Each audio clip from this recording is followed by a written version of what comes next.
Y hoy pues estamos a la espera de alguien que más que un líder político, sí es líder político en el sentido de que tiene gran peso, gran prestigio, gran relevancia. No influye directamente, su influencia es más simbólica.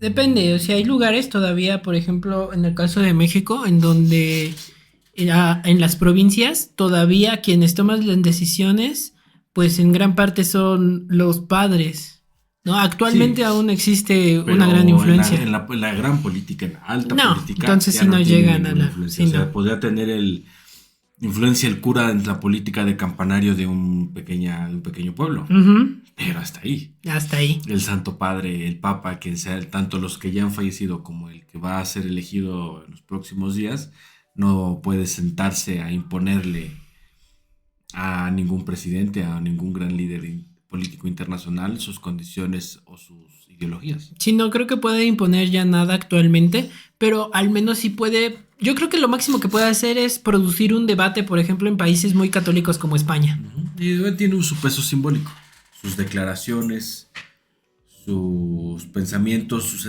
que quedan siempre enmarcados de forma oficial en lo que se les denomina encíclicas, pues pueden generar influencia entre la sociedad.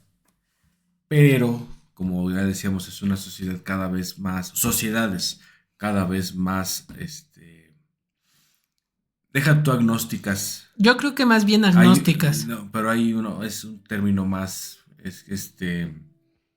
Apóstatas ya a no, la no, verga. no, no, no, no. No, o sea, que se están transfiriendo lo que antes era religioso a la vida civil, que es la Secu- secularización. mm.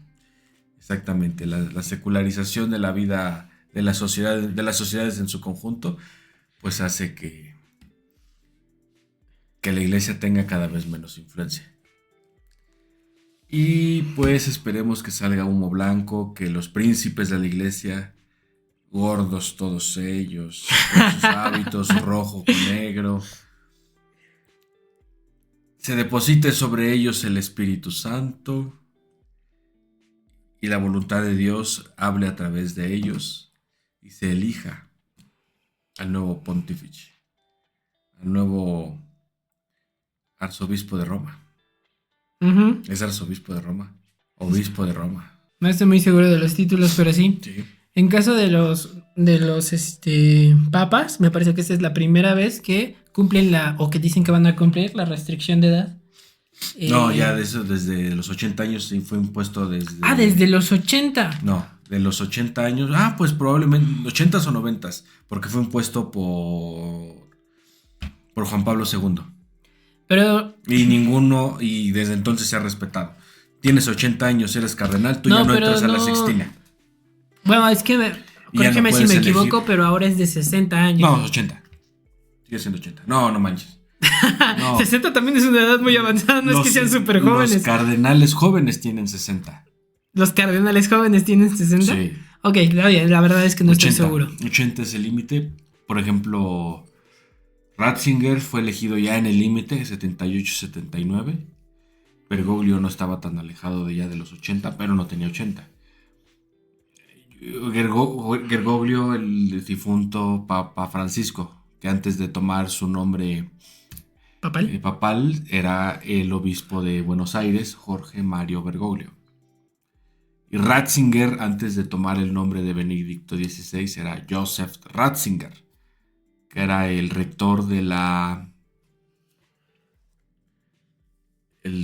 de la doctrina de la fe. No recuerdo el nombre completo, pero es el equivalente moderno de lo que antes era la Inquisición. De ahí salta a ser Papa Benedicto XVI con la muerte de el Papa Juan Pablo II, que si ya vamos, que ya es el último que les puedo decir cómo se llamaba antes de ser Papa, antes de eso no me acuerdo. Juan Pablo II, que se llamaba Karol Wojtyła, que era el obispo de Cracovia, Polonia. Ya, hablando específicamente del caso del Papa Francisco, eh, dicen que es uno de estos papas conservadores, al parecer muchos fieles están esperando a que se permitan los matrimonios Hay una lucha, homosexuales. exactamente, hay una lucha ideológica que es un reflejo de nuestra sociedad postindustrial, que choca con lo que es el dogma religioso cristiano. Hay quien me podrá decir, en la fe cristiana se acepta que solo puede haber unión entre hombre y mujer, Ujú. que toda unión distinta a eso es incluso, puede utilizarse adjetivos bastante terribles para decir, como incluso yo creo que la Biblia los menciona. Lo menciona como abominable, sí. Exactamente, exactamente. Eso es lo que no quería decir, pero sí, así lo dice Así lo así lo dice, sí, dice así lo dice la Biblia, Biblia. así lo denomina. Pero en esta cuestión de que cada vez, como decíamos, se van alejando gente de la fe cristiana, pues existe una lucha, de pues hay que abrir la fe, hay que reformar la fe, y es cuando uno se pregunta, ¿eso se puede? El dogma no se supone que es tan inamovible y tan grande porque es la palabra de Dios en persona que no se podría mover. Ahora sí que aplican la de la Suprema Corte de Justicia. Es inamovible, pero depende de la interpretación. Había una frase en el México, pues, bueno, en México antiguo que decía, aplíquese pero no se obedezca. Bueno, eso aplica así. Aplíquese En pero ambos no se casos, obedezca. tanto en la ley como en como en la Entonces religión. hay sacerdotes, desde sacerdotes, párrocos hasta obispos y cardenales, que hablan de la necesidad de que la iglesia tiene una necesidad de abrirse, de ser más tolerante y ser más piadoso con personas que antes habrían sido repudiadas y divorciados, vueltos a casar, porque ese también es un debate. Incluso hasta las mujeres también. Porque incluso hay un debate al interior de la Iglesia Católica de hasta qué punto, si debería de abrir la participación de la mujer en la vida de la Iglesia Más bien, el debate es y acerca de abrir la hasta qué participación. punto. Ujú. Por ejemplo, en la Iglesia Anglicana de Inglaterra hay sacerdotes o sacerdotas, mujeres, que Ujú. ofician, dan misa, dan comunión, Ujú. incluso que son obispas. Correcto. Eso no existe en otras fes cristianas, por supuesto. Y existe ese debate en la fe católica, en la iglesia católica, de que si podría avanzarse hacia esos puntos de desarrollo. Yo creo que no van a avanzar hacia allá, Hay una lucha. pero sí he visto que hay un deseo de parte de los feligreses de que se avance hacia ese tema. Pero la verdad es que yo no creo que suceda. Ahora, eso también Ya es me lo otra pregunta. demostrarán.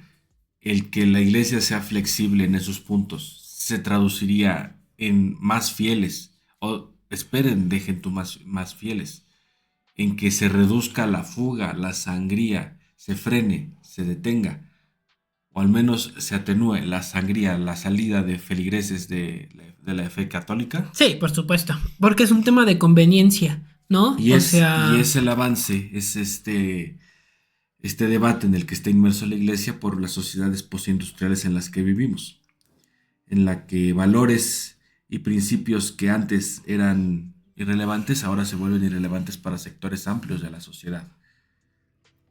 Por eso hay tantos políticos en todo el mundo que toman la bandera de lo que se le denomina despectivamente en Estados Unidos como lo woke, la filosofía woke, sí. pero Aunque parece que eso va a acabar, pero o veamos. sea, podría decirse en principio que es una cuestión de misericordia, de empatía, de ponerse en los zapatos de quien sufre y ser bueno con ellos, pero también es una cuestión de interés político. Y en el caso de la iglesia, esto tiene que ver con lo que quieren demostrar, ¿no? ¿Qué les interesa más? ¿Lo que defienden como principios para ellos? ¿O su posibilidad de crecer? ¿O de evitar la fuga, como tú dices, ¿no? Ujú. Este es un tema bastante, a mí Ahora, me parece, digo, ahora algún experto hay me también, corregirá, pero me parece que es simplemente político ahí dentro de la también iglesia. había algo que decía Francisco, bueno, Bergoglio, bueno, sí, más bien, Papa Francisco difunto, de que la iglesia tenía que volverse más hacia lo pastoral, más hacia voltear a la gente común y corriente, Ujú. acercarse al sufrimiento del pueblo y ayudar al pueblo, ser un reconfortante para el pueblo. Y ahí gente dentro de la iglesia mucho más conservadora que dice que no, que eso no debería de ser hacia donde debe de avanzar la iglesia. La iglesia debe de mantenerse en sus tradiciones, mantenerse en lo que es la fe. Incluso hay quien repudia a uno de lo que es el principal avance reformista de la iglesia, que es el Concilio Vaticano II, que resumiéndolo, antes, pregunten a sus abuelos, antes la misa no era en español, las misas eran en latín. ¿Qué decía el cura cuando decía la lectura de la palabra? Sabe Dios. Si no sabías latín, sí, no podías escuchar nada de la iglesia. Y ya después, en el sermón, y se hace mención de la parte de la palabra de... Había padres que lo explicaban, había otros que no. Se explicaba en español. Y ya pero todo el rito era en latín y con el cura viendo de frente al altar, al crucifijo, a Cristo, y dándole la espalda al público. Eso era por una cuestión religiosa que se explica en el Antiguo Testamento de la Biblia. Entonces, pues ahí existía esta esperanza de que el Papa Francisco atendiera estos temas, porque decían que él era el incluyente, el que se acercaba a la gente. Ahora, él jamás tomó estos temas públicamente. Sí, no. Jamás los mencionó, solamente dijo un acercamiento. Sí. O sea, hablaba de tenerle piedad, misericordia a los homosexuales, pero nunca planteó abiertamente que la iglesia permitiera el matrimonio entre homosexuales, que eso sería como la gran reforma.